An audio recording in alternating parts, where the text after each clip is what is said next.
महाराज जी के चरणों में कोट सनम। महाराज जी एक क्वेश्चन पूछेगा, 2 पॉइंट जल्दी पूछो, मगर जो पूछो।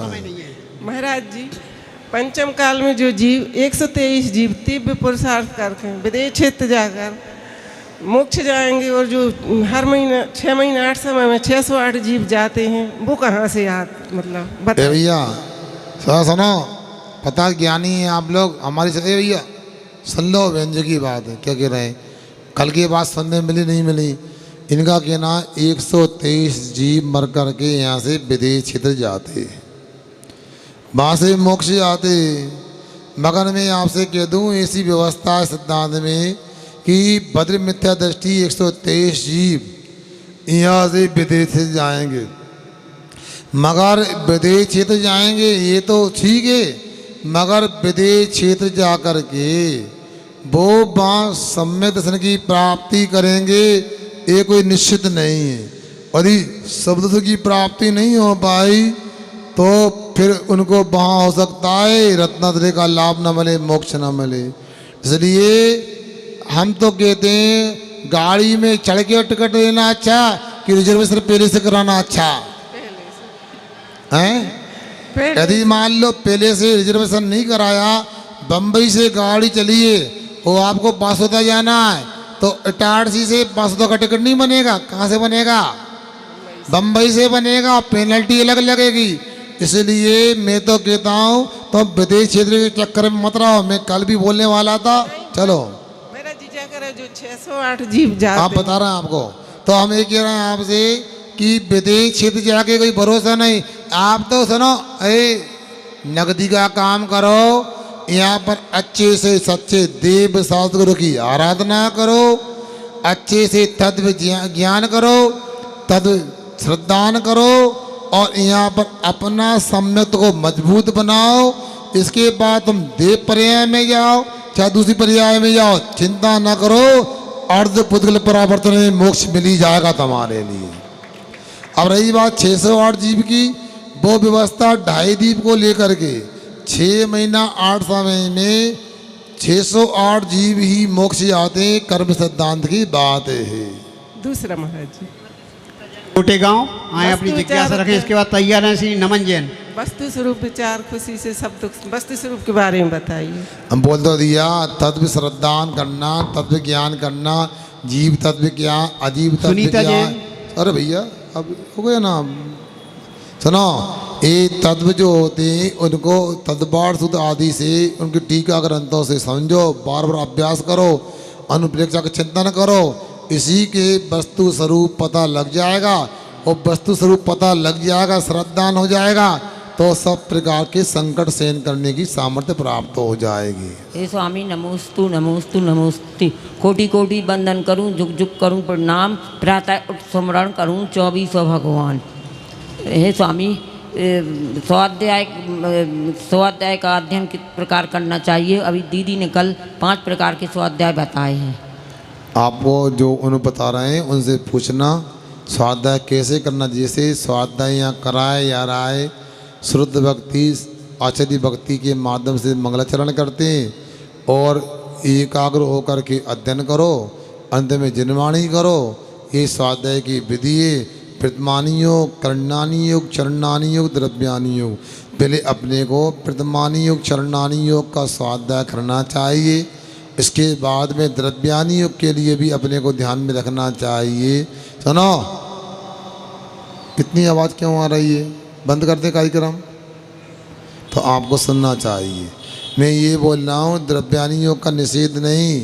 कभी कभी ऐसा होता है, मुनि महाराज भी यदि मूलाचार ना पढ़ें और समय सार पढ़ लें तो बोल सकते हैं कि अदा कर्म आदि तो जड़ की क्रिया है, मैं तो खाता ही नहीं हूँ, मेरा तो ज्ञान आहार है। तो वो सदाचार या स्वतंत्र होकर के इतवा तत्वा चर्या कर सकता। इसलिए पहले मूलाचार पढ़ा जाता, बाद में समय सार। उसी प्रकार श्रावकों को पहले श्राव का आचार पढ़ना चाहिए, बाद में समय सार आदि आध्यात्मिक ग्रंथों का अध्ययन करना चाहिए क्रम में। ठीक महाराज जी, गंदो तक अपने मंदिर का ले जाते, घर में छिड़कना चाहिए कि नहीं? कोई आवश्यकता नहीं है, उत्तम अंग पे लगाना चाहिए। और आपका मन करता तो दीवार पे छिड़क दिया तो फिर भी मना नहीं। आप क्या ज़मीन में फेंकोगी गंदो तक लाने? क्या बस ठीक है। आगे किसी शिक्षार्थी को मेडिकल सुविधा की आवश्यकता है, शीघ्र काउंटर के पास पहुंच जाएं। नमन जैन जिज्ञासा रखें। इसके बाद सुधीर जैन आएँ और अपनी जिज्ञासा रखें। नमोस्तु महाराज जी, मेरी जिज्ञासा यह है कि 7 नरक होते हैं, उनमें से शुभ्र नरक कौन से नंबर का है? माइक पास। ए भैया इनको पीछे ले आओ, अच्छा रहेगा। कहाँ पीछे ले आओ, पीछे रास्ता खुला है। अरे वो रास्ता खुला है पीछे से, उधर से रास्ता खुला है।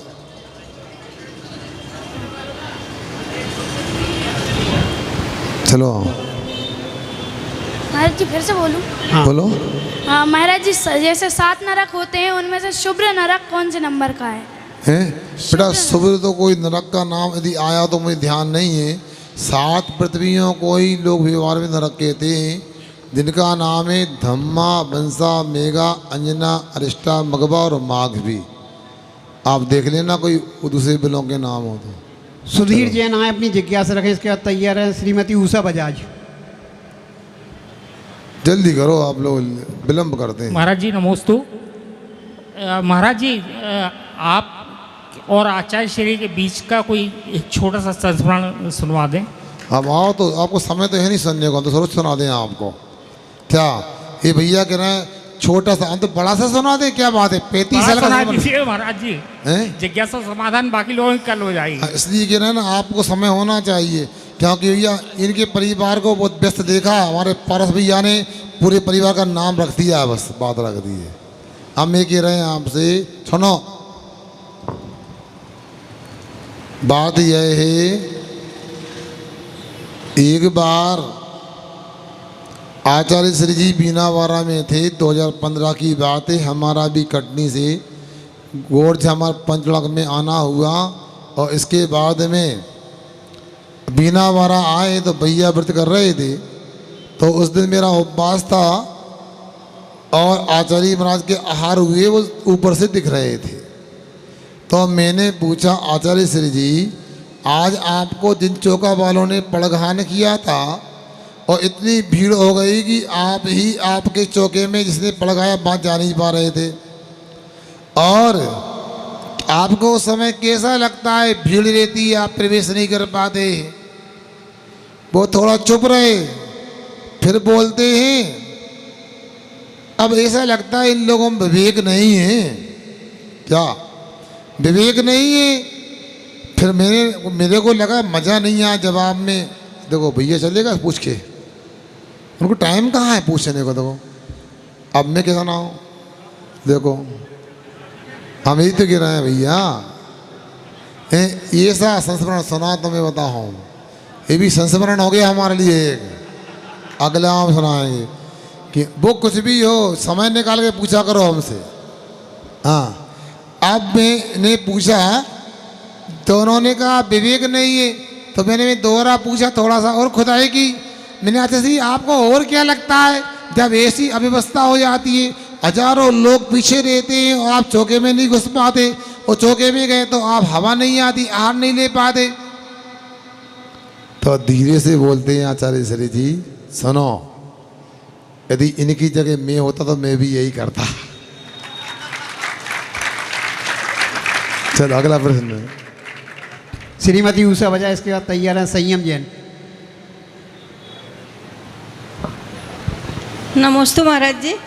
महाराज जी, कुछ दिन पहले किसी श्राविका ने पूछा था कि 6 महीने से ज़्यादा का अपन को किसी से कषाय नहीं करना चाहिए, और साल में अपने 3 बार पर्व आते हैं, तो 6 महीने में मतलब एक के बाद एक पर्व आ जाता है। लेकिन हम लोग भादों का ये पर्व तो मनाते हैं और क्षमावाणी भी कर लेते हैं, लेकिन जो 2 पर्व होते हैं उनको नहीं मनाते। तो हम 6 महीने से ज़्यादा कैसे कषाय का पालन कर पाएंगे? देखो बहन जी, ऐसा है, घर में दवाई रखी है, बीमारी बढ़ रही है, गलती दवाई की है, बीमारी। अरे आपको दवाई मिल गई तो खाओ ना, जितनी खुराक बताई है। उसी प्रकार से वर्ष में 3 बार पर्व आते हैं, 3 बार बताए भी हैं, तो आप 3 बार मनाओ, और 3 बार मना के क्षमावाणी मनाओ, और इसके माध्यम से आत्मकल्याण करो। हमारे लिए आचार्यों ने पूरी व्यवस्थाएं दी हैं आत्मकल्याण करने के लिए, हम करना चाहें। दूसरी बात सुनो, आप लोग क्या है, अनुकूलता तो है, बहानेबाजी बहुत करते हैं। ना करने के 1760 बहाने होते हैं।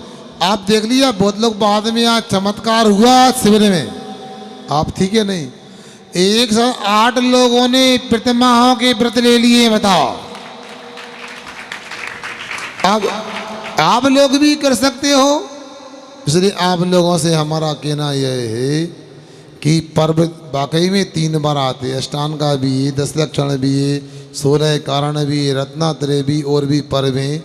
अपने लिए पर्वों के निमित्त से अपनी कसायों को कम करके विशुद्धि बढ़ाना चाहिए। कई लोग ये कहते हैं ना कि भादों के महीने में व्यापार कम चलता है, इसलिए बनिया लोग नहीं नहीं, भादों में देखो तो बना लेते हैं। आपको बताएं, कभी कभी ऐसा होता तो है।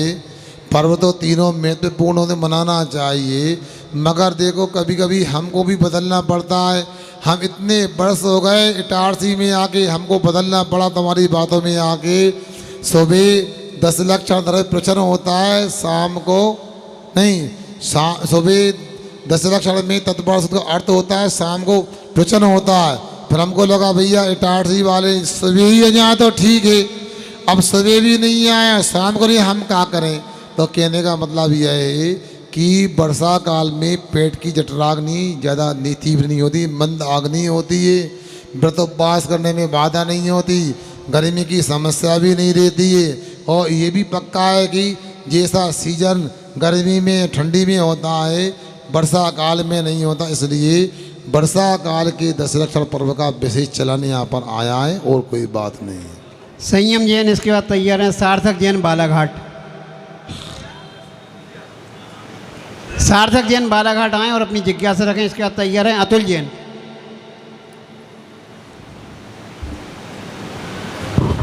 नमस्ते महाराज जी।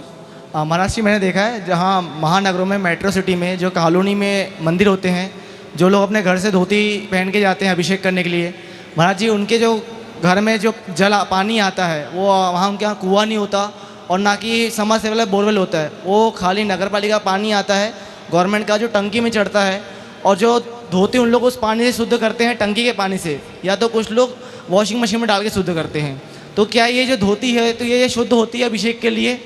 और अगर नहीं तो महाराज इसमें क्या जो साधारण उपाय जिससे हम शुद्ध कर सकें? देखो ऐसा रहता है, जब पीने के लिए ही नल का पानी पीते हैं, सुनो, पीने में नल का पानी लेते हैं तो कपड़े धोने में क्या कुआं का पानी लाएंगे? हम तो कहते हैं भैया वो यदि नल का पानी पीते हैं और छान के नल के पानी से कपड़ा धो करके यदि फिर के आते हैं, उसका भी हम निषेध नहीं कर रहे। होना तो यही चाहिए कि अहिंसक तरीके से, अर्थात जीवानी करके कुएं के पानी आदि से शुद्धि करना चाहिए। बाकी उसका उपाय कुछ नहीं है, वो आप लोगों को स्वयं सोचना चाहिए। अथवा जहाँ कुआं वगैरह होते भाई मंदिर में जाके स्नान करके भी शुद्धि कर सकते हैं। चलो अतुल जैन आए और अपनी जिज्ञासा रखें। इसके बाद तैयार है सुरेंद्र जैन भोपाल। महाराज जी के चरणों में नमोस्तु नमोस्तु नमोस्तु।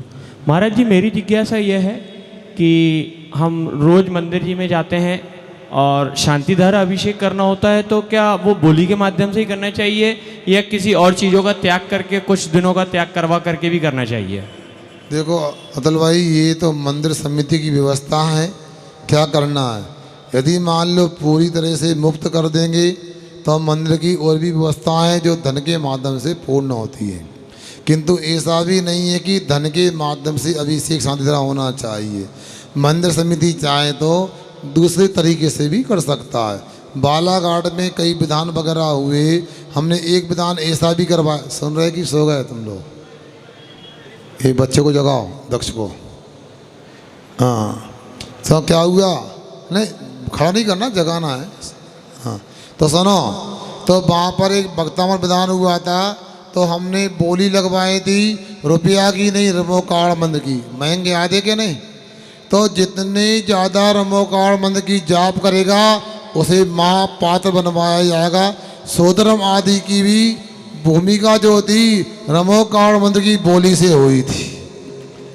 लाखों जाप करने का नियम लोगों ने लिया था, कर सकते हैं, हमारा निषेध नहीं है।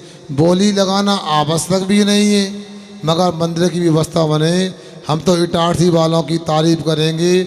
हम जब आए तो मुझे तो याद है कि कब 9 तारीख को, 9 जुलाई को ही आखिरी बोली लगी हमारे सामने। अभी तक बिना बोली के अच्छे से काम चल रहा है। बड़े काम भी हो गए, छोटे काम भी हो गए यहाँ पर। श्री सुरंजन भोपाल अपनी जिज्ञासा रखें, इसके बाद तैयार हैं श्रीमती विधि बजाज। महाराज श्री को बारंबार त्रिवार नमोस्तु नमोस्तु नमोस्तु। महाराज जी मेरा पहला प्रश्न तो ये है कि निगोद से जो निकला हुआ जीव कैसे मनुष्य हो के मोक्ष चला जाता है?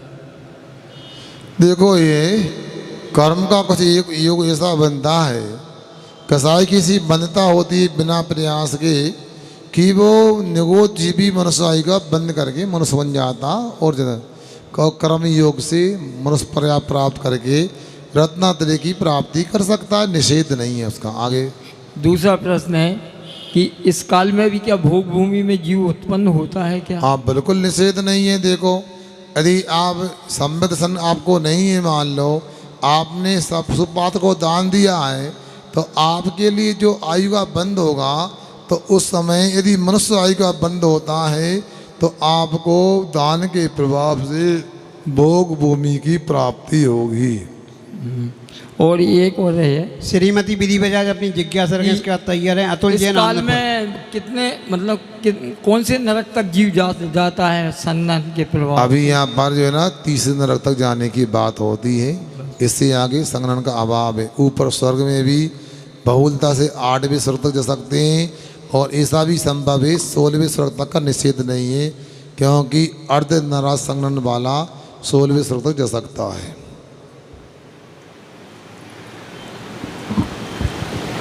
नमोस्तु महाराज जी।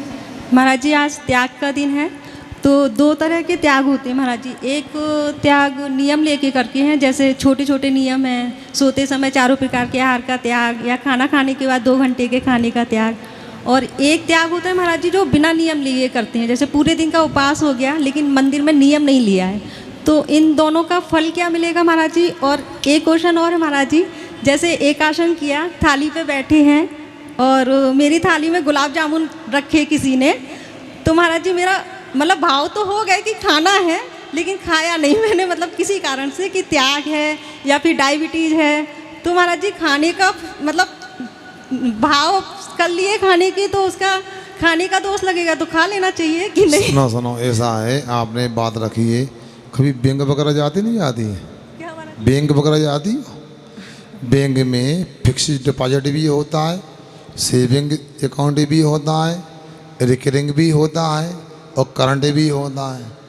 करंट का मतलब ऐसा होता है जब चाहो निकाल लो, जब चाहो जमा कर दो, तो उसका तो उल्टा पैसा भी लगता है, सर्विस चार्ज लगता है। जबकि फिक्स डिपॉजिट होता है उसमें आपको सेविंग से मान लो मोटा मोटी यदि आपको यदि 5% मिलता है, तो आपके लिए फिक्स में आपको 11% 12% तक मिल सकता है। सुन रहा है? 7% मिलता जो अभी ये जब घट गया ब्याज, उस समय ऐसा होता था 5 साल में डबल होता था लगभग। सुन रहे ना? और सामान्य से करोगे तो 15 साल में डबल होगा सेविंग में। करंट में तो कोई गारंटी नहीं, उल्टा भी पैसा लग सकता है। उसी प्रकार से यदि हम बुद्धिपूर्वक कोई नियम ले संकल्प करते नियम लेते हैं तो आपको पूरा पूरा पापों का संबंध निजरा का लाभ मिलेगा, और आपके लिए वो ज़्यादा लाभदायक होगा। और आपने भोजन नहीं किया और उपवास भी नहीं किया, मिलेगा तो वो अकाम नजरा की तरह होगा, बिना इच्छा के आपके कर्मों की कुछ नजरा हो जाएगी। आपने विषयों में प्रवृत्ति नहीं किए इसलिए हो जाए, मगर संकल्प से आपका त्याग नहीं है। अब आपको यदि मान लो डायबिटीज है, आपको यदि हार्ट पेशेंट है, नली चौक है, बाईपास हुई है आपकी, तो उस समय भी आपको ये ध्यान रखना चाहिए मेरा इच्छा हो भाव खाने का हो या ना हो, इच्छा हो या ना हो, मुझे नहीं खाना, क्योंकि 5 अभक्षों में अनिष्टकर अभक्ष आता है। कोई यदि बीमार है, शुगर पेशेंट है, यदि वो मान लो कोई थोड़ा ले लिया, मान लो निषेध नहीं कर रहा है, मगर भरपूर मात्रा में छक के मिठाई खाता है, आपने का रसगुल्ला आदि मिल गया और खा लिए पेल के मान लो, तो वो मांस बराबर ही मानना, क्योंकि अनिष्ट अभक्ष हो गया वो। क्योंकि 5 अभक्षों में जैसे मांस अभक्ष, शराब पीना अभक्ष, वैसे ही आपके बीमारी के प्रतिकूल खाना पीना भी अभक्ष है। महान पाप लगने वाला है, नहीं करना चाहिए। चलो अतुल जैन आनंदपुर, इसके बाद तैयार हैं अर्पित संजय जैन इटारसी। नमोस्तु महाराज जी। महाराज जी, मैं ये पूछना चाह रहा हूँ, आज सुबह आप बता रहे थे कि पूजा अभिषेक से पहले मंगल अष्टक करना चाहिए, तो मैं जैसे सुबह लेट हो जाता हूँ, अभिषेक होने लगता है, तो मैं अभिषेक करके पूजा करने लगता हूँ, तो महाराज जी मुझे मंगल अष्टक पढ़ना चाहिए कि पूजा सीधी कर? देखो ऐसा है, यदि मान लो करते तो सर्वोत्तम है, नहीं तो ऐसा है, एक श्लोक पढ़ लो, 2 श्लोक पढ़ लो मंगलाष्टक के, संक्षेप में पूजन विधि करके या पूजन कर सकते हो। मैं तो ये कहता हूँ खाली अभिषेक करना तो कतई उचित नहीं है। सुनो, सुन रहे कि सो गए? यदि घर में कोई मेहमान आए, लाला जी दमान कमर साहब का बोला थे टाट सिंह, तुम जानो, दमान साहब कमर साहब आए, उन्हें अच्छा स्नान करने को पानी रख दिया, साबुन रख दिया, शैम्पू रख दिया, तेल रख दिया, कंघा रख दिया, दर्पण रख दिया, वो सब व्यवस्था कर दी, ना नाश्ता कराया ना भोजन कराया, चल जाएगा ना? कहीं लाला जी को बुरा तो नहीं लगेगा? अरे महाराज कैसे कर रहा है महाराज, दोबारा पाँव न था ससुराल में और हम चिट्ठी भेज तलाक हमारा तो। हाँ क्यों? क्या बताओ, इन्होंने हमें 1 गिलास पानी भी नहीं पिलाया हैं, एक बिलिया इन्होंने मतलब हमको चाय भी नहीं पिलाई, तो इसलिए अच्छा नहीं। उसी प्रकार से आप भगवान की भक्ति करते हो, अभिषेक कर लिया तो एक पूजन तो बनती है, आप संक्षेप में कर लो, थोड़ी देर में कर लो, एक करने से ही पूजन कर्तव्य पूर्ण होता है। अर्पित संजय जैन इटारसी, इसके बाद तैयार हैं शेखर कुमार। मुनीषी के चरणों में बारंबार नमोस्तु नमोस्तु नमोस्तु। महाराज जी, सुबह आपके प्रवचन में आपने बताया था कि स्वर्गीय श्री हुकुमचंद जी जैन ने 27 लाख का दान किया था, तो उसी प्रकार हम जैनी होकर हमें कितना प्रतिशत दान गौशाला, मंदिर जी और मंदिर व संत निवास के निर्माण में करना चाहिए? भैया अर्पित, आपको सुबह हमें ये भी तो कहा था कि 25%, 15%, 10%, 5, 1% कुछ ना कुछ अपनी कमाई में से दान निकालना चाहिए। अब ये तो कोई निश्चित नहीं कितना निकालना चाहिए, मगर याद रखना चाहिए। आचार्य श्री को संस्मरण सुनाओ, कहाँ सुधीर जी सुना दूँ जी? आगे बार बार सुनाओ, हमें याद आने लगे चक्कर में, आगे बताओ। आचार्य श्री जी ने कभी बरगी नगर गए और बरगी नगर में नर्मदा नदी पे डैम बनाए, बांध बनाए, उसको उन्होंने अंदर से जाके दिखाया किसी ने, तो पानी निकल रहा था। तो हमेशा उदाहरण देते हैं, हमने पूछा कि बांध फूट गया, बांध फूटा नहीं है, फिर महाराज थोड़ा पानी निकालना जरूरी है, और पानी थोड़ा निकालेंगे नहीं तो बांध फूट जाएगा, तो सत्यानाश हो जाएगा। उसी प्रकार श्रावकों के लिए कमाई करने का मना नहीं, पैसा कमाने का मना नहीं, संग्रह करने का मना नहीं, मगर दान नहीं करोगे तो पूरा खजाना का बांध टूट जाएगा, तुम्हारा सत्यानाश हो जाएगा। समझ में आया? इसलिए अपने को दान जरूर करते रहना चाहिए। जो दान करता है उसको आजीविका व्यापार करने के पापों में कमी हो जाती है, पापों का विसर्जन का लाभ मिल जाता है। नमोस्तु महाराज। शेखर कुमार जैन ने अपनी जिज्ञासा रखें, इसके बाद अरविंद जैन RMS। नमोस्तु महाराज जी, आज त्याग कर देने तो आपने पहले करवाया था अणुवृत्त के टाइम पे, वो फिर दोबारा रिपीट कर रहा हूँ मैं कि देव दर्शन का नियम है, अन्य यदि देव दर्शन नहीं होंगे तो अन्न नहीं खाऊंगा। वैसे तो अभिषेक अभिषेक वगैरह सबका कुछ उसका त्याग है, 4 प्रकार के आहारों का रात का त्याग है, और न पानी भी कोई अनछना उपयोग में नहीं करेंगे, ना रात को खिलाएंगे, ना खाएंगे, ना करेंगे जी, और सभी गलंद का त्याग है, बाजार की चीज़ों का सबका त्याग है। और तो इस तरह अब एक हाइकू है, हाइकू सुना दूँ, मेरा प्रश्न प्रवचन कर रहा है। हाइकू जी आचार्य श्री का, महल हो या झोंपड़ी, महल हो या झोंपड़ी, उसमें उजेले के लिए रोशनदानी अवश्य होती है, रोशनदानी अवश्य होती है, या दरवाज़ा भी होता है। महल हो या झोंपड़ी, प्रकाश के लिए रोशनदानी और दरवाज़ा अवश्य होता है। या धनवान हो निर्धन हो, छोटा हो बड़ा हो, तो उसमें कुछ न कुछ गुण अवश्य होते हैं, कुछ न कुछ गुण अवश्य होते हैं। तो आप सब में कुछ न कुछ, सब में ही गुण हैं, किसी में ऐसा नहीं है। ये तो हाइको है। अब मेरा प्रश्न करूं कि टाइम हो रहा है, कोरोना भैया मेरा प्रश्न ये है महाराज, सब क्षेत्रों में घबरा जाता हूँ महाराज जरा से टाइम। सब क्षेत्रों में तो हमारी बहुत तरक्की है, परंतु खेल के हिसाब में नहीं। एक भैया बोल रहे थे कि मुझे कहा वहाँ पे कोई सा अवार्ड मिला था, कोई सा पदक मुख्यमंत्री ने दिया था, और यदि हमारा कोई बहुत सी विभूतियाँ ऐसी हैं पृथ्वी कि वो यहाँ पे बड़े स्तर पर जा सकती हैं, लेकिन उनके लिए कोई प्रोत्साहन नहीं मिलता। मैं कबड्डी उसमें शतरंज में सेकंड नंबर आया 4 स्टेटों में, वॉलीबॉल में फर्स्ट आया, कैप्टन बनने के लिए कोई आगे कोई वही नहीं मिली लिंक। तो उनके लिए लिंक दिलाने के लिए क्या सुझाव महाराज जी कि जो कि बड़े स्तर पर जाएँ। और जैसे 2 पहलवान थे दारा सिंह, वो बड़ पे तो गए, लेकिन वो हिंसक होने के बाद एक आदमी समझ में आ गया हमें।